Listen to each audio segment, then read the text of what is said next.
Welcome, everybody. I'm here with Dad. We're just going through some dad stories, and we're picking up now where my dad left college in McPherson, Kansas, and he's now heading to the Coast Guard. So tell us how you got into the Coast Guard, Dad.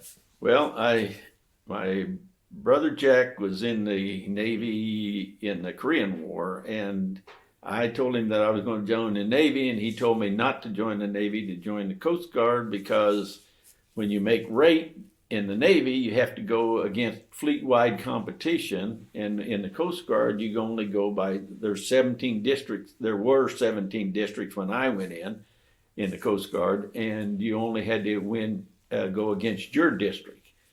And so I went in, and the guys that we all met together and had to go on the train. And there was a guy by the name of Jay, and I can't even remember Jay's last name now. Little teeny Texas guy, smaller than I was, and I was small enough. And but Jay and and Clem Castor that was my next door neighbor that quit high school to join with me.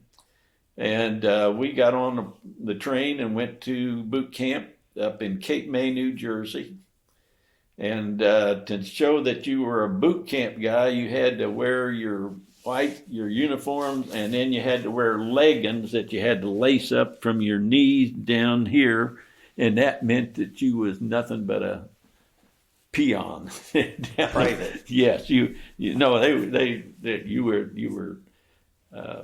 you were a one striper. Well, you hadn't even earned a one stripe yet because you wasn't through boot camp. Okay. And in boot camp, they made us get out there, and they had all kinds of rowing boats out on the cement things, a huge cement deal, and they had boats setting up there, and you had to get in those boats. And there's a guy that was in there with you that was a coxswain, and you had to learn how to row even though you wasn't in the water. And you sat out there in the sun, and you had to learn to take your oar, and you had to keep your blade flat when you was bringing it back.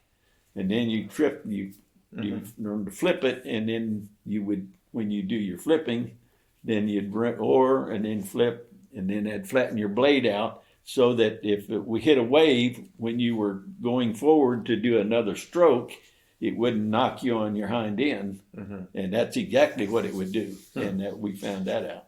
But you weren't on a rowboat or anything like that. No, but that's what you dropped off of your ship when you went to rescue somebody out in the water. And what was the name of your ship that you ended up being on? The Coast Guard cutter Aurora. It was named after a Greek goddess. And there was a whole group of them. And to say that it was a modern ship would have been a lie. It was commissioned in 1931. Yeah, and how many feet was it? 165-foot air and sea rescue. I looked when we watched the movie Greyhound together. Yes, I actually looked up your boat or your ship. Yes, right? You did.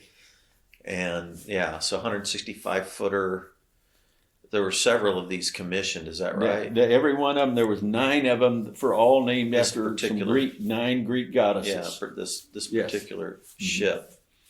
And yours was docked in Savannah, Georgia. Savannah. Mm-hmm. And so that's where you ended up getting stationed, in Savannah. In Savannah, Georgia. I put in for 16 transfers and never got a 1. That's true. The Midwest kid is. And that was in Georgia. That was one of the few things that I learned. The biggest river I'd ever seen was that little Arkansas River I played on. Mm-hmm. And then when I went there, I got seasick the day we left Miami, which we sent to Miami and cleaned up we had to clean out the bilges on the boat because we were going to stay out at sea for quite a while and build Loran sites, which is what you would call now the deals in the sky that's how you figured out you'd find 2 Loran sites, and then you had to mount them up, which that was my job, ended up being my job when I became a second-class quartermaster. And you plotted your course with those, and that told you where you were at in the middle of of the ocean. Okay. And it was pretty accurate. It was within about a half a mile, they said. But of course, now GPS just makes it so much easier now than you just go in, push the buttons, and that's it. They don't even have Loran sites anymore.